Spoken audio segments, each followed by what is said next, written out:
In a competitive world, average won't cut it. The Success Launch Point shows you how to stand out, deliver massive value, and rise above the crowd. With on-demand courses, expert coaching, and a community focused on growth, you'll accelerate your career and your paycheck. It's time to level up. Check out modernobserver.com/launchpoint.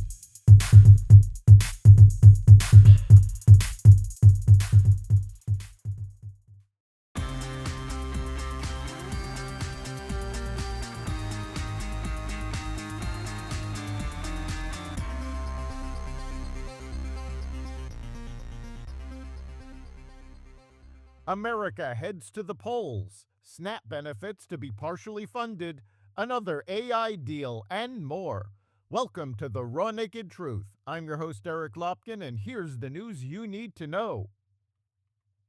Voters head to the polls today for local and state elections nationwide, with attention focused particularly on several high-stakes contests, including the New York City mayor's race between Democrats Zohran Mamdani and former Governor Andrew Cuomo, the New Jersey governor's race pitting Republican Jack Ciattarelli against Democrat Mickey Sherrill, and the Virginia governor's race between Democrat Abigail Spanberger and Lieutenant Governor Winsome Earl Sears.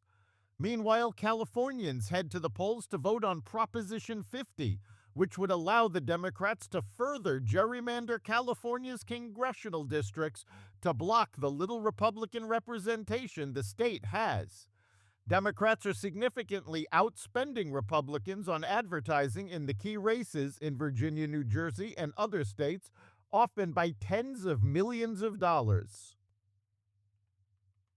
The Trump administration told a federal judge on Monday that it would use $4.65 billion in contingency funds to pay 50% of the normal SNAP benefits for November to the approximately 42 million Americans who receive food stamps.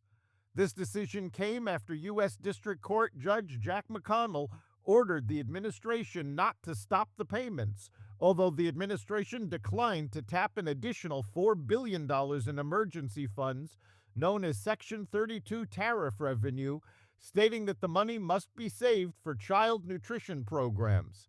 This partial payment completely depletes the SNAP contingency fund, leaving no cushion for new applicants, disaster assistance, or fully funding the program as long as the government shutdown continues.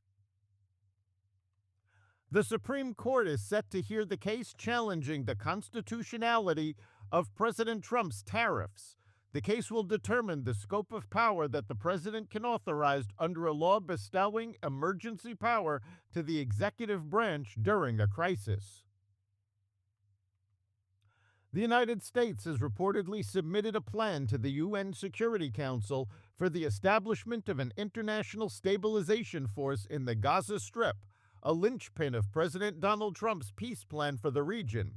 According to multiple reports, the draft resolution would authorize the force to operate in Gaza through the end of 2027 with the possibility of extensions.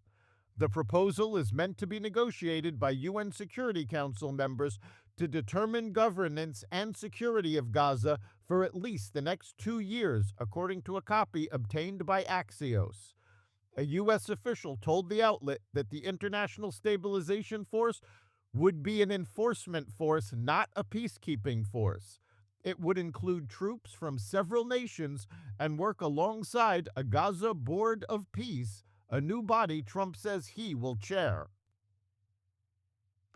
Kimberly-Clark announced Monday it is acquiring Kenvue, the maker of Tylenol, Listerine, and Band-Aid, in a cash and stock deal valued at approximately $48.7 billion, creating a massive consumer health goods company. The transaction is expected to close in the second half of 2026 and will combine Kimberly-Clark's household brands like Huggies and Kleenex with Kenvue's products, resulting in a company with roughly $32 billion in annual revenue. Kimberly-Clark shareholders will own about 54% of the combined entity, which will retain Kimberly-Clark's headquarters in Irving, Texas, and aim for $1.9 billion in cost savings within 3 years. OpenAI and Amazon signed a $38 billion cloud deal. The 7-year deal marks the first partnership between the two tech giants. OpenAI bought $38 billion worth of capacity from Amazon Web Services, allowing it to access hundreds of thousands of NVIDIA's graphics processing units at Amazon's data centers. The companies inked the deal less than a week after OpenAI revised its agreement with Microsoft to let OpenAI get more computing resources without first offering the business to Microsoft. It's much smaller than OpenAI's $250 billion cloud deal with Microsoft and its $300 billion deal with Oracle, but it still represents a significant new relationship. Dick Cheney, the controversial 46th Vice President of the United States, died on Monday. He was 84 years old.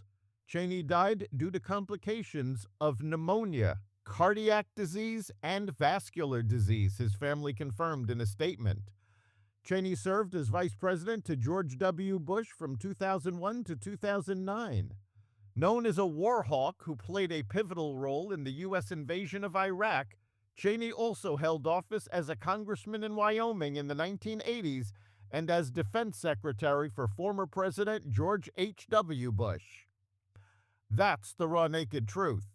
You can catch every episode of the Raw Naked Truth Daily News Brief, as well as our sister podcast, Carnivore Radio, with news analysis and commentary, and the rest of the Exvadio podcast network at exvadio.com, the Apple Podcast app, YouTube, Rumble, Spotify, iHeartRadio, Audible, Amazon Music, and other platforms that respect freedom of speech. We'll see you next time.